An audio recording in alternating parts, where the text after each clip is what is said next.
Hey everybody, off the Mike Sports Network here, reacting to the second day, rounds 2 and 3 of the NFL draft, and stunningly, shockingly, Shedeur Sanders is still available for the start of the fourth round. I did not have that on my bingo card. Guys, I've been watching the NFL draft for a large chunk of my life. And people say, yeah, and people who are non-sports fans, my sister would probably look at, Mike, it's a draft. Still, it's riveting to see all these young men get drafted, and it gets very entertaining. The NFL drums it up. But this is as perplexing, shocking, stunning. I mean, some people are saying appalling, disgusting. I'm not going to go that far. But Shedeur Sanders, a guy who at one point, a lot of people were considering he might be the first pick in the draft. He was 1A and 1B with Cam Ward. And here we are through 3 rounds of this thing, through 100 some odd picks, and Shedeur Sanders has not been selected. That is just, I like I said, I could give you all the adjectives in the world. I've never seen a draft tumble quite like this. We've talked about Aaron Rodgers when he fell all the way to the 20s in the draft, and we thought that was ridiculous. Brady Quinn fell all the way into the 20s and got picked by my Cleveland Browns. Johnny Manziel one year, and like some of these guys didn't amount to anything. Aaron Rodgers had a Hall of Fame career, no matter what you think about him as a person, but we've never seen a guy this heralded, and you could say about whatever the evaluation is, but in terms of notoriety, because of his last name and because of, the platform he was on the last couple of years at Colorado, Shedeur Sanders is about as noteworthy of a player that has ever been available this late in the NFL draft. And for the life of me, I can't figure out why this is going on. Like, you guys know, for me, listen, Shedeur's not my cup of tea. I wouldn't have taken him second overall, but it got to a point where I was like, whatever. And I'll talk about this in a separate video for Brown's thoughts, because the fact that there have been 5 quarterbacks taken in this draft already. You had Cam Ward in the first round. You had Jackson Dart in the first round. You had Tyler Shuck go, I think it was 40th to the Saints in the second round. And then you had Jalen Milroe go pick 90 or something to the Seahawks. And then the Browns come up and take Dylan Gabriel, who admittedly is a fine young man, an undersized and a decent prospect, but he's not elite. And it felt like, hey, in the third round, that was a little bit bizarre. And I'll go deeper into that when we do some Browns thoughts a little bit later on. But yeah, this is wild, man. Like, I've never seen anything like this. I'm not going to go as far as to say that it was earned, but clearly something is going on amongst the NFL. I'm not going to go collusions. The words and the name Colin Kaepernick has been mentioned. Guys, I'm not going to go that far, that there is some sort of collusion or some type of a message. Maybe there is. I don't know. But there has been some stuff that I have read that leads me to believe that that's the real reason. Like, apparently there's been like a lot of there's been parties. I think I read something that was like cookies at like some sort of an event for Shedeur, and like merchandise with his number 2 on it. He gets inducted and he gets his jersey retired about a week ago. And we were all snickering at that. And it's like, it's like, yeah, hey, he's probably going to get picked in the first round. And then there's been some rumors in the last week or so about some bad interviews where he came across as unprofessional, and it didn't gel with a lot of teams. And, one is an accident, 2 is a trend. And then, you go further down the line. And clearly what has happened here is the NFL is just not interested in him.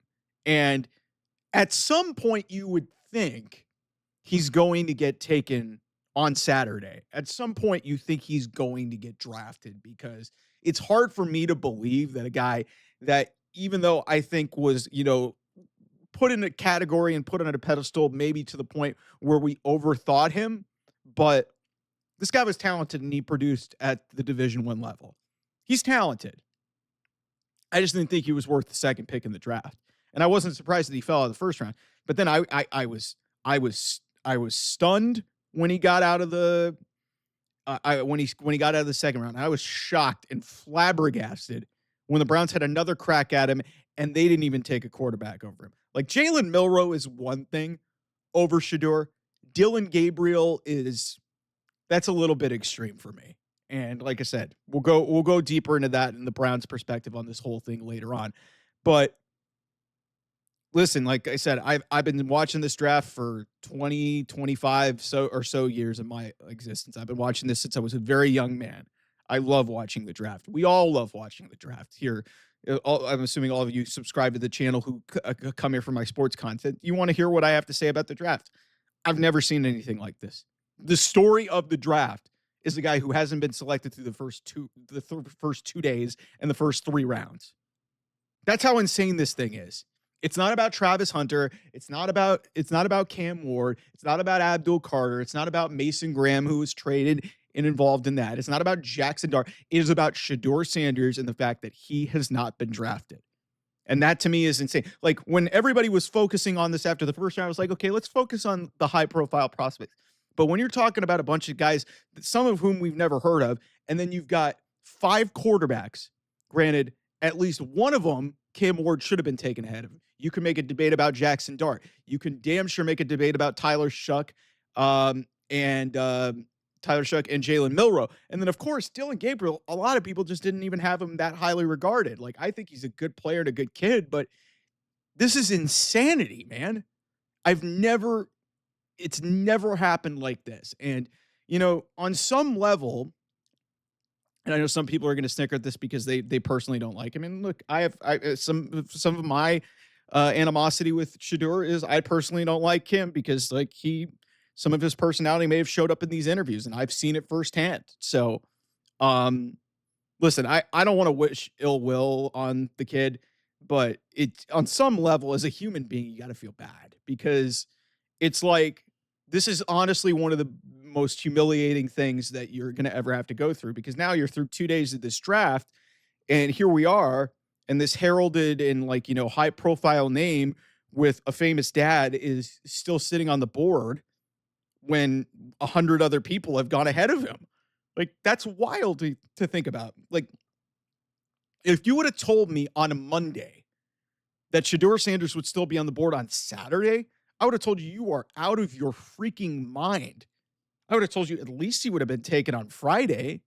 Like this is just it's bananas that we are even having this discussion I'm recording this late on Friday night and you guys will be able to watch this before the draft starts on Saturday. It's hard to fathom that this is even even remote that this is even remote that this was even remotely possible or even remotely happened, and it did. It did. And there were signs there, but clearly not enough because like I said, I thought, a couple interviews here and there have been flagged about him. It all just started to flag out. And clearly it's befuddling, lead insiders like Adam Schefter and Ian Rappaport and Tom Pelissero. And then you got the most well-known draft expert in Mel Kiper Jr., who has this guy ranked in his top 10. And he has called this disgusting. And he has just literally not been able to shut up about this. And and at some point, I think if he doesn't get picked tomorrow or Saturday, he's going to, or when he does get picked, I feel like, Mel Kiper may just burst into flames and, or just spontaneously combust or, the whole Yago thing. He's so ticked off that he's molting. So it's just, I like I said, this is wild, really wild, craziest draft fall I've ever seen in my life. Anyway, thanks so much for watching. I'll see you guys soon.